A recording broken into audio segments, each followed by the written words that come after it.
Good Erev Shabbos, everyone. Erev Parshas, Erev Shabbos, Parshas Acharei. And there's an unbelievable Seforno, an amazing Seforno I'd like to share with you. Towards the end of Parshas Acharei, we get into the Parsha of the Acharei, of the forbidden relationships. These are relationships, marriages that are against halacha. One is not allowed to get involved in these types of marriages. At the end of that list, a certain avera gets stupped in, and it's unclear why it's there. At the end of the whole thing, one can't be with someone else's wife. The pasuk says,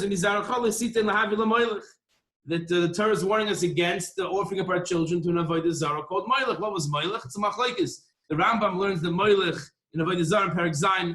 The Rambam says, "Loishu sorfa lemoilech derech sorfim bneiim." So moilech was not an avodah zarah where one would burn his children to the avodah zarah. Ela b'havar bilvad. That was the avodah. Moilech, they would pass their child through the fire with the fire on the sides. The kid was fine, and that was an avodah zarah. The Ramban, and we'll see the Seforno also learned that no, moilech was a despicable avodah zarah where it was actually child sacrifice, where the parent would offer up their child into the fire of moilech. That's how the Ramban learns. That's how the Seforno learns. So the Torah is warning us: don't offer up your children to the avodah zarah of moilech. And don't cause the chil Hashem.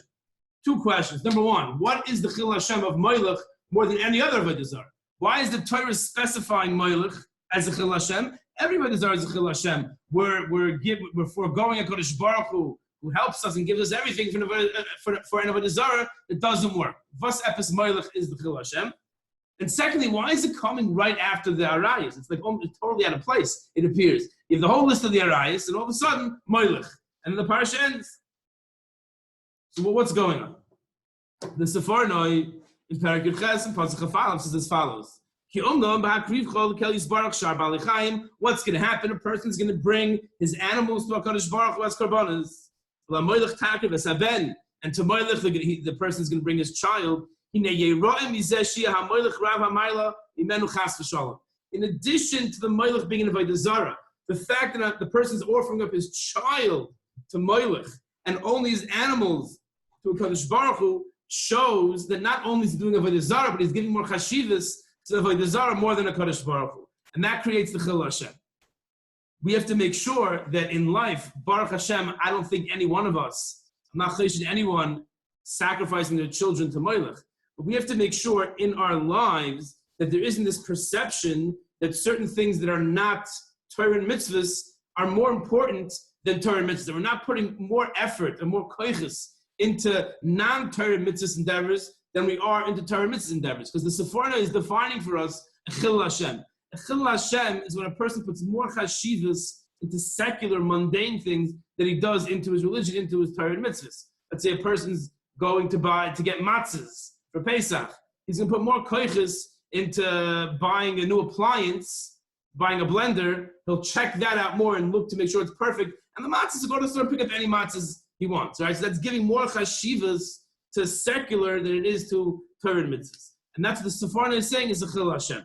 The Chavis Levavos and Shar B'tachin, when he goes through the 7 areas, one has to have B'tachin and Hashem. In the last one, the 7th one is, you have to have B'tachin that Hashem will give his bechira of his chosen people, the chosen yidden of the chosen nation. He gives those people an amazing schar that no one else gets. How can you tell if a person is on that level? One of the simanim is that this worldly endeavors pale in comparison to Torah mitzvahs. Torah mitzvahs is the main thing. That's what the Chavis Levavos says. That's what the Seforno says. Now, as far as why is this dafka brought here after the Parsha of Arayos, what's the point? Why did Kadosh Baruch Hu ask these relationships? Because our goal in life, one of the main goals in life, is the next generation. We want to make sure there's Jewish continuity. We want to raise the next generation. These relationships will result in a child who is morally defective. Therefore, the Torah is coming to teach us how we can be machshir our zera, how we can ensure that we have our children are from the best breed.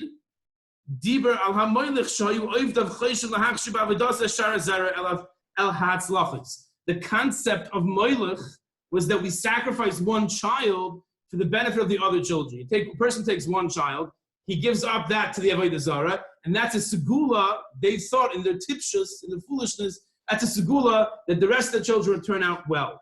So on that zok the pasuk v'amar ki b'avadasi yechil Hashem v'gar misilik shchinasim al shar zera.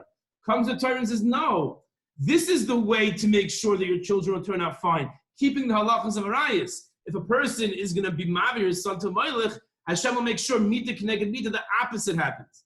The lesson here is that we have to make sure we have our own concept of what chinuch is. We have our own concept of our values and our moral system that we want to imbue in our children.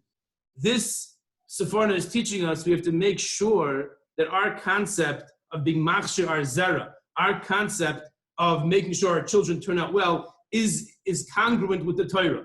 It works in tandem with the Torah. It's the same as the Torah's concept of what it means to be machshir zera. Because if not, the opposite's going to happen. If we think this is the definition of a successful child, and that's not the Torah's definition of a successful child, HaKadosh Baruch Hu is going to make it unsuccessful. The importance that the Seforno is teaching us of making sure that our concept of success, our concept of Hatzlacha is the same as the Torah, because if it's not going to work out anyways. These two important lessons we learn from the Seforno in Perek Ches Pasuk of Aleph. Number one, making sure that in our lives there's no chilul Hashem. We are assigning more importance to secular mundane things than we are to Torah and mitzvahs. And the second idea is to make sure when we're being mechanech ourselves and our children, to make sure that it's being done with the concepts that are al pi the Torah. Wishing everyone a wonderful and a safe Shabbos.